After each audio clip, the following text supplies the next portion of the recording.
Welcome to E-Educational Dispensary. Press the bell icon to never miss any updates. اعوذ باللہ من الشیطان الرجیم بسم اللہ الرحمن الرحیم رب اشرح لی صدری ویسر لی امری واحلل عقدۃ من لسانی یفقہوا قولی۔ عزیز ساتھیوں، بزرگوں اور دوستوں، یہ جو کون بنے گا علمی ہم سفر کے ایک زکوٰۃ کے تعلق سے یہ ہمارا چوتھا اور آخری ایپیسوڈ ہے۔ جیسا ہم بتا چکے ہیں پہلے بھی کہ ایپیسوڈ نمبر 9 نواں ایپیسوڈ تھا، جن میں زکوٰۃ کیوں اور کن لوگوں کو زکوٰۃ نہیں دی جا سکتی۔ اگر آپ نے وہ ویڈیوز نہ دیکھے ہو تو پہلے اس کو دیکھ لیں تاکہ شروعات کی چیزیں اور معلومات میں ہمارا اضافہ ہو سکے۔ ایپیسوڈ نمبر 10 میں ہم نے بتایا، کوشش کی کہ زکوٰۃ کس پر فرض ہے، یہ زکوٰۃ دے گا کون۔ ایپیسوڈ 11 میں زکوٰۃ کتنی دینی ہوگی اور خاص طور سے ایک نئی چیز اس میں ایڈ کی ہے کہ جانوروں کی زکوٰۃ کتنی ہے۔ اور یہ جو 12واں ایپیسوڈ ہے، اس میں ہم یہ جاننے کی کوشش کریں گے کہ زکوٰۃ کس کو دینی ہے، یعنی زکوٰۃ کے وہ 8 مد کون سے ہیں جس کو اللہ تبارک تعالیٰ نے حکم دیا ہے۔ تو چلیے ہم چلتے ہیں اپنے علمی سفر پر۔ زکوٰۃ کس کو دینی ہے؟ انما الصدقات للفقراء والمساکین والعاملین علیہا والمؤلفۃ قلوبہم وفی الرقاب والغارمین وفی سبیل اللہ وابن السبیل فریضۃ من اللہ واللہ علیم حکیم۔ سورہ توبہ آیت نمبر 60۔ صدقات تو صرف حق ہے غریبوں کا اور محتاجوں کا، اور جو کارکن ان صدقات کی تحصیل وصول کرنے پر متعین ہیں اور جن کی دلجوئی کرنا منظور ہے، اور غلاموں کی گردن چھڑانے میں صرف کیا جائے، اور قرض داروں کے قرضہ ادا کرنے میں، اور جہاد والوں کے سامان میں، اور مسافروں کی امداد میں، یہ حکم اللہ کی طرف سے مقرر ہے، اور اللہ تعالی بڑے علم والے، بڑی حکمت والے ہیں۔ زکوٰۃ کے ادا کرنے کے لیے 8 خاص مد ہیں۔ یتیم خانہ، مسجد، ہاسپٹل، مدرسہ وغیرہ کی عمارت بنانے کی اشد ضرورت ہوتی ہے، لیکن یہاں یہ زکوٰۃ کی رقم ادا نہیں کی جا سکتی۔ 2 باتیں خاص اور ذہن میں رکھنے کی ہیں۔ اول یہ کہ زکوٰۃ کی رقم جس کو دی جائے وہ محتاج ہو، اور دوم یہ کہ اس کو اس کا مالک بنا دیا جائے۔ ابو داؤد میں حضرت زیاد بن حارث صدائی رضی اللہ عنہ سے روایت ہے کہ فرماتے ہیں کہ میری موجودگی میں ایک شخص حضرت صلی اللہ علیہ وسلم کی خدمت میں کچھ سوال کرنے کے لیے حاضر ہوا۔ آپ صلی اللہ علیہ وسلم نے اس کو یہ جواب دیا، صدقات کی تقسیم کو اللہ تعالیٰ نے کسی نبی یا غیر نبی کے حوالے نہیں کیا ہے، بلکہ خود ہی اس کے 8 مصرف متعین فرما دیے ہیں۔ اگر تم ان 8 میں داخل ہو تو تمہیں دے سکتا ہوں۔ تفسیر قرطبی۔ آیت کا شان نزول معلوم ہونے کے بعد تفسیر اور تشریح سے پہلے یہ جاننا ضروری ہے، یہ سمجھ لیجئے کہ اللہ جل شانہ نے تمام مخلوقات، انسان و حیوان وغیرہ کو رزق دینے کا وعدہ فرمایا۔ وَمَا مِن دَابَّةٍ فِي الْأَرْضِ إِلَّا عَلَى اللَّهِ رِزْقُهَا۔ سورہ ہود آیت نمبر 6۔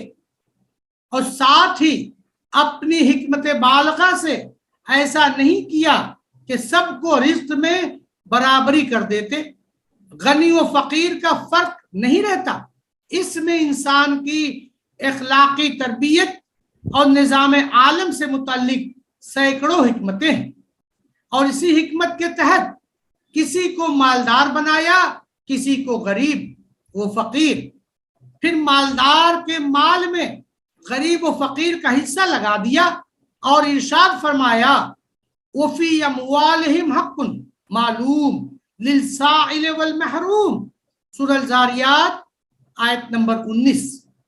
سورہ المعارج میں بھی آیت نمبر 24 و 25 میں اسی قسم کی بتایا گیا اور بتا دیا گیا کہ مالداروں کے مال میں اللہ تعالیٰ نے ایک متعین مقدار کا حصہ فقراء کے لیے رکھ دیا جو کہ ان کا حق ہے۔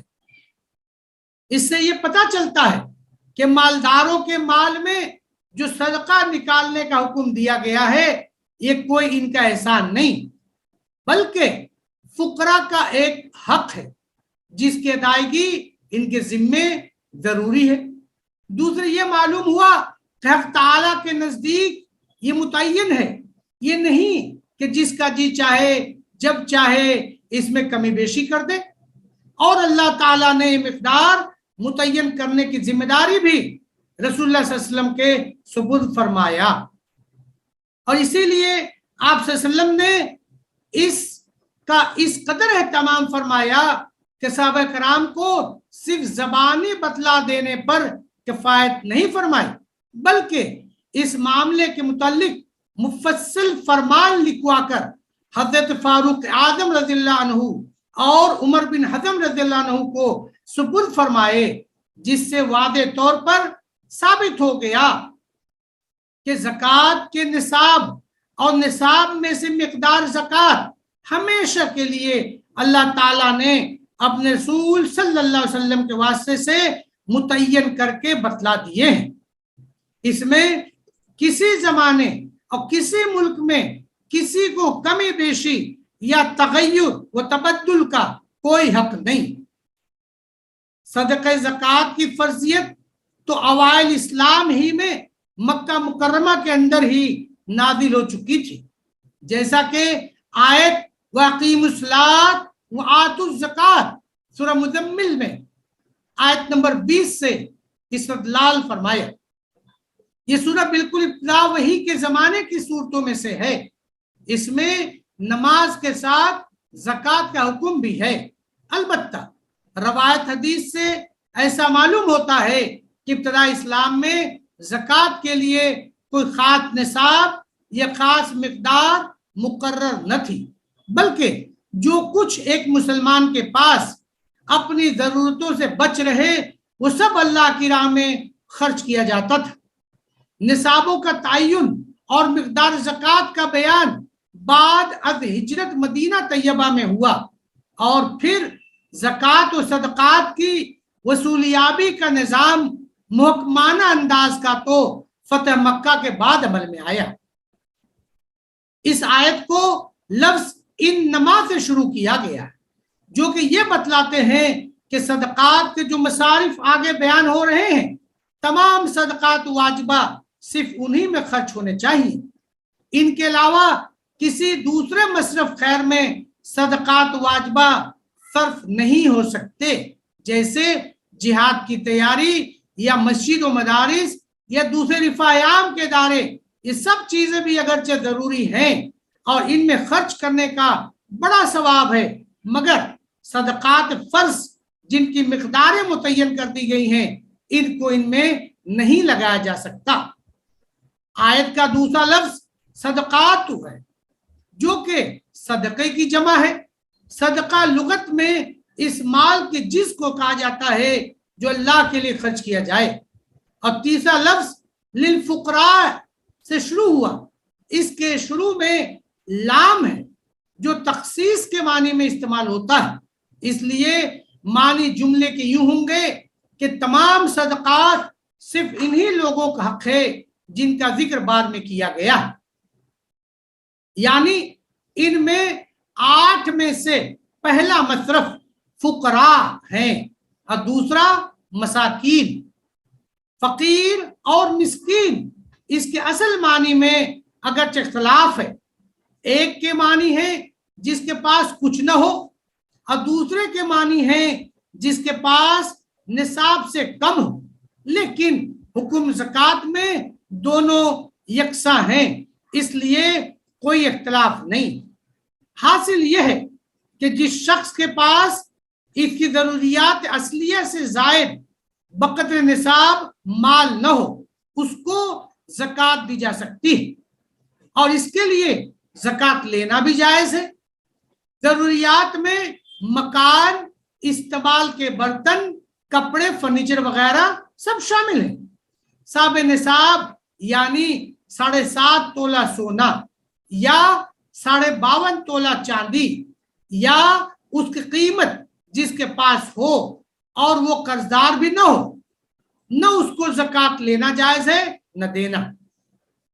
جو شخص صاحب نصاب نہیں مگر تندرست، قوی اور کمانے کے لائق ہو اور ایک دن کا گزارا اس کے پاس موجود ہے، اسے اگرچہ زکوٰۃ دینا جائز ہے مگر یہ جائز نہیں کہ وہ لوگوں سے سوال کرتا پھرے. اس میں بہت سے لوگ غفلت برتتے ہیں. سوال کرنا ایسے لوگوں کے لیے حرام ہے. ایسا شخص جو کچھ سوال کر کے حاصل کرتا ہے اس کو رسول کریم صلی اللہ علیہ وسلم نے جہنم کا انگارہ فرمایا. صدقہ زکوٰۃ کے بارے میں رسول کریم صلی اللہ علیہ وسلم نے حضرت معاذ رضی اللہ عنہ کو یمن بھیجنے کے وقت یہ ہدایت فرمائی تھی کہ مال زکوٰۃ میں صرف مسلمانوں کے اغنیاء سے لیا جائے اور انہی کے فقراء پر صرف کیا جائے. اس لیے مال زکوٰۃ کو صرف مسلم فقراء و مساکین ہی پر صرف کیا جا سکتا. تیسرا مصرف والعاملین علیہا، یہاں عاملین سے مراد وہ لوگ ہیں جو اسلامی حکومت کی طرف سے صدقات، زکوٰۃ و عشر وغیرہ لوگوں سے وصول کر کے بیت المال میں جمع کرنے کی خدمت پر مامور ہوتے ہیں. یہ لوگ چونکہ اپنے تمام اوقات اسی خدمت میں خرچ کرتے ہیں، اسی لیے ان کی ضروریات کی ذمہ داری اسلامی حکومت پر عائد ہے. قرآن کریم کی اس آیت نے مصارف زکوٰۃ میں ان کا حصہ رکھ کر یہ متعین کر دیا کہ ان کا حق الخدمت اسی مد زکوٰۃ سے دیا جائے گا. انہی آیات کی تعمیل میں رسول کریم صلی اللہ علیہ وسلم نے بہت سے صحابہ کرام کو صدقات وصول کرنے کے لیے عامل بنا کر مختلف خطوں میں بھیجا ہے، اور آیت مذکورہ کی ہدایت کے موافق زکوٰۃ ہی کی حاصل شدہ رقم میں سے ان کو حق الخدمت دیا ہے.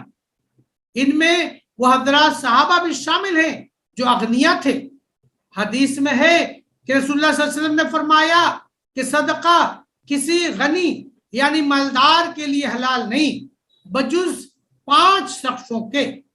ایک وہ شخص جو جہاد کے لیے نکلا ہے اور وہاں اس کے پاس بقدر ضرورت مال نہیں اگرچہ گھر پر مالدار ہو. دوسرے عامل صدقہ جو صدقہ وصول کرنے کی خدمت انجام دیتا ہو. تیسرے وہ شخص جو اگرچہ اس کے پاس مال ہے مگر وہ موجودہ مال سے زیادہ کا مقروض ہے. چوتھے وہ شخص جو صدقے کا مال کسی غریب مسکین سے پیسے دے کر خرید لے. پانچویں وہ شخص جس کو کسی غریب فقیر نے صدقے کا حاصل شدہ مال بطور ہدیہ یا تحفہ پیش کر دیا. رہا یہ مسئلہ کہ عاملین صدقہ کو اس میں سے کتنی رقم دی جائے، سو اس کا حکم یہ ہے کہ ان کی محنت وہ عمل کی حیثیت کے مطابق دی جائے. البتہ یہ ضروری ہوگا کہ عاملین کی تنخواہیں نصف زکوٰۃ سے بڑھنے نہ پائیں. اگر زکوٰۃ کی وصولیابی اتنی کم ہو کہ عاملین کی تنخواہیں دے کر نصف بھی باقی نہیں رہتی تو پھر تنخواہوں میں کمی کی جائے گی، نصف سے زائد صرف نہیں کیا جائے گا. چوتھا مصرف مؤلفۃ القلوب، ہیں یہ ایسے لوگ ہیں جن کی دلجوئی کے لیے ان کو صدقات دیے جاتے تھے۔ عام طور پر یہ بیان کیا جاتا ہے کہ ان میں 3-4 قسم کے لوگ شامل تھے، کچھ مسلمان اور کچھ غیر مسلم۔ پھر مسلمانوں میں بعض تو وہ لوگ تھے جو غریب حاجت مند بھی تھے، اور نو مسلم بھی۔ ان کی دلجوئی اس لیے کی جاتی تھی کہ اسلام پر پختہ ہو جائیں، اور بعض وہ تھے جو مالدار بھی تھے اور مسلمان بھی ہو گئے تھے، مگر ابھی تک ایمان کا رنگ ان کے دلوں میں رچا نہیں تھا۔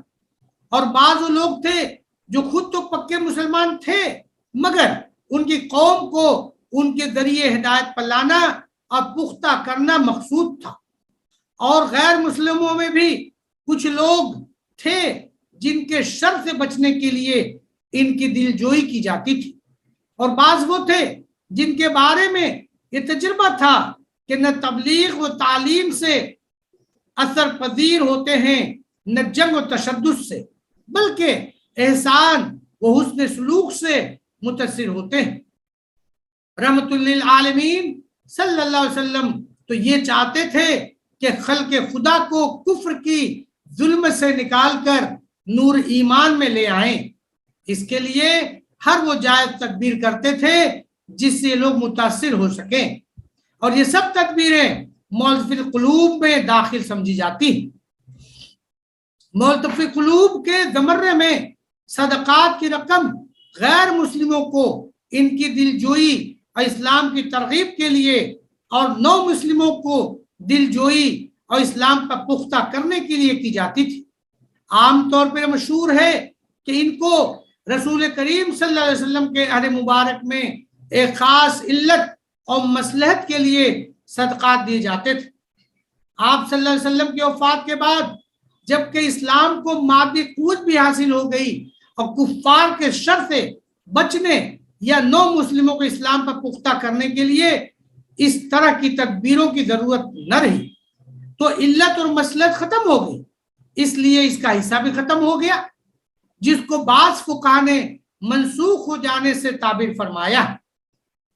فاروق اعظم رضی اللہ عنہ، حسن بصری رحمۃ اللہ علیہ، شعبی رحمۃ اللہ علیہ، ابو حنیفہ رحمۃ اللہ علیہ، مالک بن انس رحمۃ اللہ علیہ کی طرف یہی قول منسوب ہے، مگر بہت سے حضرات نے فرمایا مؤلف قلوب کا حصہ منسوخ نہیں، بلکہ صدیق اکبر رضی اللہ عنہ اور فاروق اعظم رضی اللہ عنہ کے زمانے میں اس کو ساقط کرنے کا مطلب یہ ہے کہ ضرورت نہ رہنے کی وجہ سے ان کا حصہ ساقط کر دیا گیا۔ آئندہ کسی زمانے میں پھر ایسی ضرورت پیش آ جائے تو پھر دیا جا سکتا ہے۔ امام قرطبی رحمۃ اللہ علیہ نے اپنی تفسیر میں ان لوگوں کے نام تفصیل کے ساتھ شمار کیے ہیں جن کی دلجوئی کے لیے رسول کریم صلی اللہ علیہ وسلم نے مدد صدقات سے حصہ دیا ہے، اور یہ سب شمار کرنے کے بعد فرمایا مؤلف القلوب سب کے سب مسلمان ہی تھے، ان میں کوئی کافر شامل نہیں تھا۔ اسی طرح سے تفسیر مظہری میں بھی ہے کہ یہ بات کسی روایت سے ثابت نہیں کہ رسول اللہ صلی اللہ علیہ وسلم نے کسی کافر کو مال زکوٰۃ میں سے دلجوئی کے لیے حصہ دیا۔ یہاں تک پہلے 4 مصارف میں لام سے شروع کیا گیا، آگے کی 4 مصارف میں لام کی جگہ فی استعمال فرمایا۔